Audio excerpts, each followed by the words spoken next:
Night shift workers of Reddit, what are some creepy things you've experienced in the middle of the night?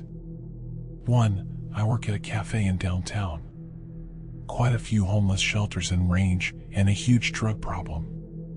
One day I'm working behind the bar and this redhead kid, probably in his early 20s, sits down at our seating area and starts chanting shit under his breath. After a minute or two he starts moving his hands around like he's casting a spell. He then gets up, starts yelling and disturbing everyone. I walk over to him and tell him he needs to leave for the day. Dude looks me straight in the eye and says this is all a giant game. I'll flipping kill you with one finger. At this point, whatever. I get death threats a lot down here, no biggie. Shoo him on his way and that's that. Fast forward to when we're closing up, around 9 p.m., not technically night shift, but it gets dark up here so it counts. I lock the doors and start heading to the parking garage my car is in. It's probably about 6 blocks away, no big deal. Winter up here is insanely dark, so it's already pretty creepy in downtown. About a block or two of walking and I hear this hissing noise. I freak the flip out because I can't see anyone around. I pick up the pace a bit, then I hear hurried footsteps in the snow behind me. Flip that. I booked it to the staircase for the garage because I wasn't going to wait for the elevator. I'm about a staircase up and I hear the door I just went through slam shut. I finally make it to my car, get in as fast as possible. I look around and lo and behold, there's the redhead from earlier. Only this time he's flipping furious. He sees me in my car and books at full speed and starts hitting my windows screaming, I'm going to flipping kill you. I door checked him and drove the hell away. Called the cops the next morning and they found the dude. Apparently he thinks he's in the Illuminati and completely corroborated my story to the police. Small jail time and 1 restraining order later, never seen him again. Shit like this happens a lot. 2. I used to work at a pub that was 2 miles from my house. My shift ended at about 11 one night. I stayed there for a couple of drinks, then started walking home. Now this had been an exceptional night for me tip-wise, and I had close to $400 in cash on me at the time. Between the pub and my house was exactly 1 street light about a quarter mile from the pub. The rest of the walk was in complete darkness. This was a dark night too. It was close to the new moon and cloudy to boot, so it was almost pitch black. Now I live out in the boonies, so there isn't even much light pollution to help out. Not long after I leave the pub, a car slowly drives by me. About a quarter mile down the road the car slows to a stop and it just sits there. I stop walking and watch the car. It sits for a few minutes, then slowly drives away. A couple of minutes later the same car comes slowly driving back by me in the opposite lane. It gets by me, drives a bit down the road, and slows to a stop again. Then it does a U-turn and starts creeping back down the road towards me with the lights off. At this point I'm flipping terrified. I don't have a cell phone at the time, there's no one around to see what's going on. The car is between me and the pub, so I can't get back to the safety there. My house is still about 1.5 miles away, no way I can quickly escape there. I quickly run off the road into the woods and duck down behind a bush. I watch for the car, but it's too dark to see it with the lights off and bushes/trees/undergrowth between me and the road. I sit there for about 10 minutes, but don't see/hear anything. I'm about to make my way back to the road when I hear car doors closing. Now I'm really panicking. It feels like my chest is about to explode. The hairs on the back of my neck is standing up. I keep imagining someone sneaking up behind me. I stay hidden and hope to God whoever it is doesn't find me. I don't know how long I stay there, but I eventually hear car doors again, then cars passing by. I give it a couple of minutes, then ease back to the road. When I see it's clear, I haul us back to the pub and let my boss know what happened. He said then and there that I'm never to walk home at night again. Either him, his brother, or his mom will give me a lift home. When the other servers and the kitchen staff hear what happened, they all say the same thing. Never been that terrified before. 3. I worked at Walmart overnight for a while. Every single Friday night, without fail, this old woman with 2 children would come in at around 10 to 11. She was obnoxiously loud as she shopped.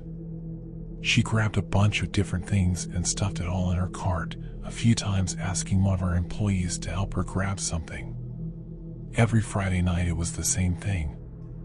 Her talking voice was her yelling, and stayed in the store sometimes until 5 a.m. I worked 10 to 7. She grabbed a cart full of stuff which seemed like it was from every section of the store. She would do this with her 2 girls, and the weirdest part wasn't even that. It was the fact that she would leave her cart somewhere and walk out with nothing. Spent hours in the store grabbing a bunch of shit with her 2 kids and walked out without anything every Friday. I never figured out why. It's not creepy scary, it's more creepy weird. There was also a creepy sad time where this woman was shopping and she was obviously flipped up on drugs. Her face showed it. She was basically unresponsive to anyone and anything as she walked through the store. I only saw her once walking by with her kid. He was about 7, saying things like, "Hey, can you hear me? It's me. Why are you talking to me?" Stuff like that. Really sad. But yes, those are my overnight stories. I don't work there anymore. 4. I work in the ER and I frequently work overnight shifts. One night I was sitting at the front desk by myself and I heard the front doors open but nobody walks in. So I get up to go see what the hell is going on or if anyone needs help. I go into the vestibule as it's empty and I want to see if anyone is outside. Nobody is there, not even any vehicles. At this point, I shrug it off, but then I look down and see a massive pool of blood, like trauma level 1 massive. I immediately call the nurses to come up and we all scout out the area. We didn't find anyone, and to this day I wonder if that person survived. Just wish I could have helped. Very creepy experience. 5. I used to work overnight phone support for enterprise customers. Frankly, our market segment there was very small. On average, each person working got 3 to 5 calls a week. The office building we were in used to be a shipping receiving warehouse and had horrendous sodium vapor halogens. So we petitioned to have the lights turned out at night. This one evening I was watching Frailty with headphones while waiting for my next call.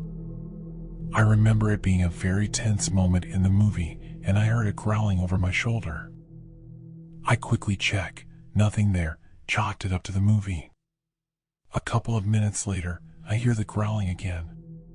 It's not a dog, it's not the movie. I tap one of my coworkers, ask if they hear it too. He does, so we start searching. I end up the far corner of the cubicle farm area and I hear the growling again, and it's right behind me. I turn around and there's nothing there. The growling is right in front of me. I peek into the large manager's cube and there's the growling. It's the security guard asleep under the desk. This jackass picked the only section of the building that had people staffed overnight and the only section that required badged entry. The next morning on my way out of the building, I told the security guard that there were some odd noises coming in manager's cube. He went pale and said, "I'll have to add that to my report." 6. I used to work night shift as a guard in a prison. One night, I found a knife just laying out in the open in the dark, empty kitchen. This is really bad because it means that about 2 safety checkpoints have been missed. All the sharps are supposed to be locked up and counted at the end of the inmate's shift. And the assumption is that it might have been deliberate. You know, a weapon left out for someone to attack someone else. It was pretty creepy, seeing that lone knife laying on the counter in the dark kitchen, everything else perfectly clean. My head was on a pretty dramatic swivel until I got to the captain's office. Also, in the middle of the night, I have to walk around the building a few times. Did you know raccoons will growl at you from the bushes even though you can't see them? I sure didn't. When I came inside, wide-eyed, saying, I think I heard growling in the bushes. Am I nuts? They were all, oh, that's the raccoons. Thanks for the heads up, guys. Jeez. 7. Not my story, but my father's. He was a paramedic and got called out one night to pick up a guy who was found dead in his truck. Dude was apparently there a while because rigor mortis set in. To make things creepier, it was apparently in a larger thunderstorm. They get the dude out and managed to straighten all the limbs out well enough to put the dead guy on the stretcher. It's like 3 a.m. and the mortician couldn't get into the morgue until 4. They opt to drive around waiting instead of posting up at the station. About 15 minutes into the driving, the dude apparently sits straight up and lets out a large moan. Dude was still dead, but scares the crap out of everyone. Later, my dad figured out when you straighten out a rigger, body gases shift and cause weird things. 8. This isn't fair, because I work night shift in a psych facility. Basically, I've seen a lot of things working at night. From people coming in high and psychotic, to people huddling naked in the corner of a room whispering. Scariest thing I have ever seen was a patient coming out to the nurse's station and saying someone is outside of their window looking in. From admission, they had been experiencing pretty strong hallucinations, so we assumed this was another one. To provide some ease, we went into the room to verify that there was no one there and provide them some relief and comfort. We have removable draw curtains in rooms and they were shut. Walked up to it and asked if it was this window. Patients told us that it was. Drew it open and had quite possibly the biggest scare of my life. There was somebody there wide-eyed and staring right back at us through the window. He ran off when we saw him and we ended up calling the police as well as security. They never found the guy and we never saw him again. Still creeps me out to this day. 9. Delivery driver. I was out delivering my last order of the night, about 2 a.m. I typically leave my car running while I run up to the house or apartment. This apartment was rather hard to find, so it took me almost 4 minutes to get back to my car. As I walked around the corner of the apartment, I noticed someone standing right next to my driver's side door. Staring straight at the window, he wasn't moving. I held back for a second and then slowly walked up to the car and shouted, "Hey, what are you doing, man?" He didn't say a word or move. I was at this point about to throw up in suspense. As I walked closer, the man looked straight at me, grinned, and walked away. Not one word. 10. Not exactly night shift, but as a bartender, I'm usually heading home around 2 to 4 a.m. On a slow Monday night, we were about to close the restaurant when a seemingly homeless woman walked into the bar. Working in a city, we're used to vagrants making their way into the bar, so kicking her out would be easy. My manager yelled to her, "Hey, sorry. We're closing up. We won't be able to serve you. You'll have to leave." She kept walking slowly and silently toward the bar, staring straight ahead with a blank face. As she walked closer, we realized she looked unusual for a homeless woman. Her skin was gray.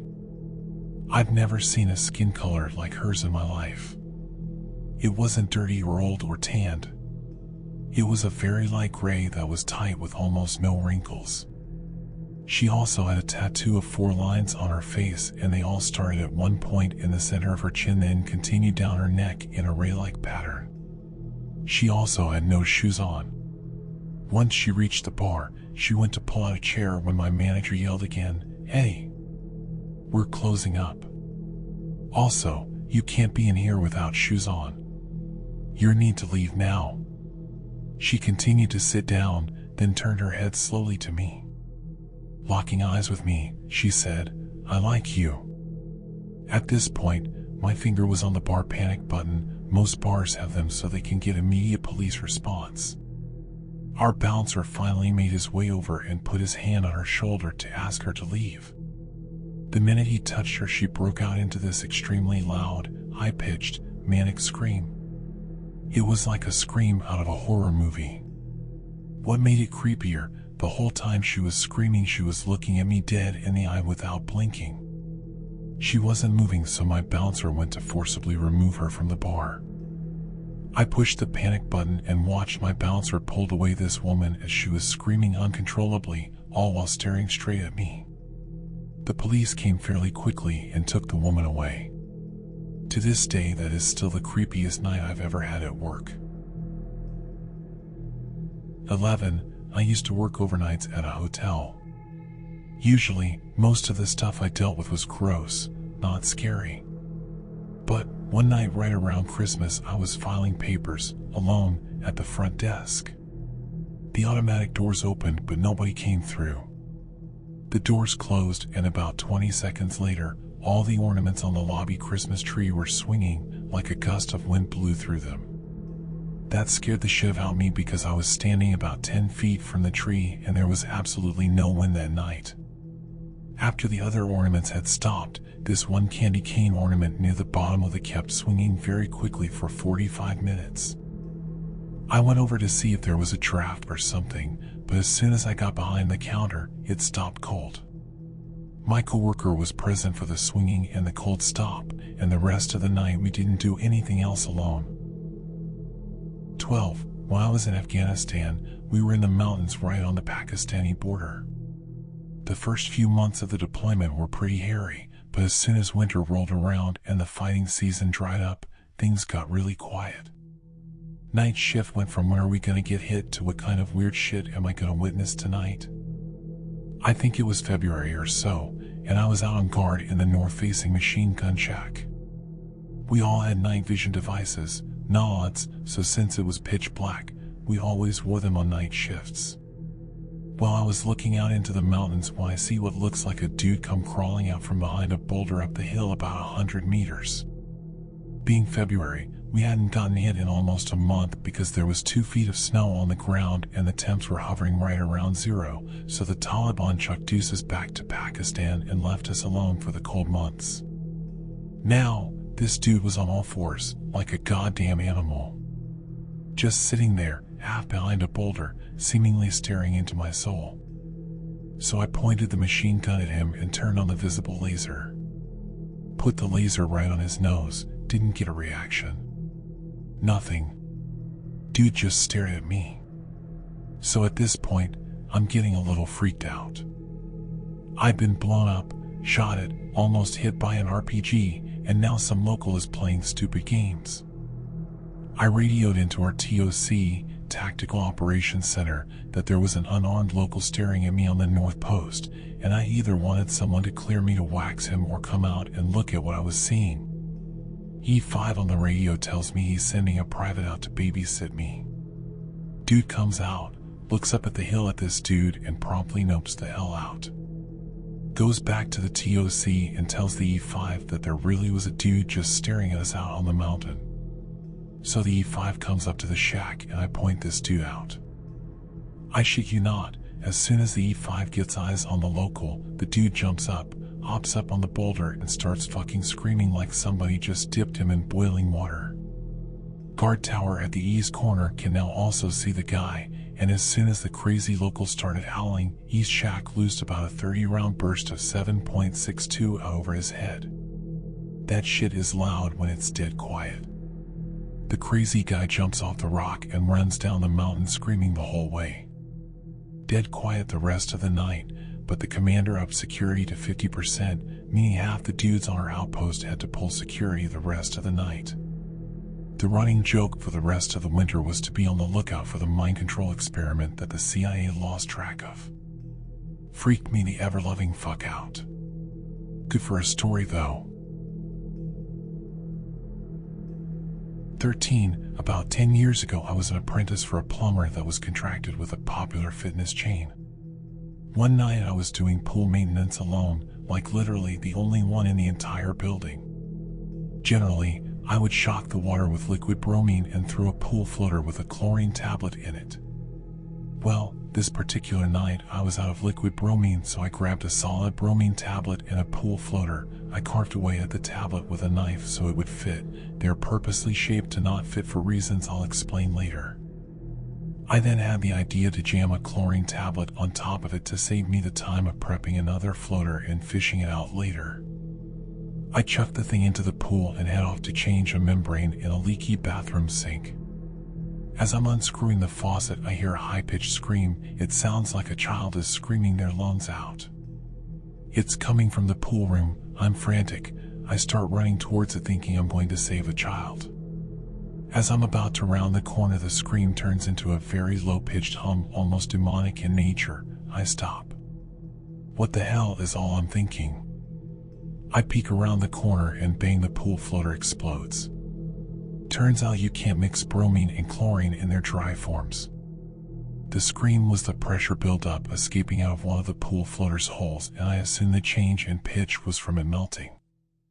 I ended up needing a respirator in order to go fish out the pool floater and open all the doors.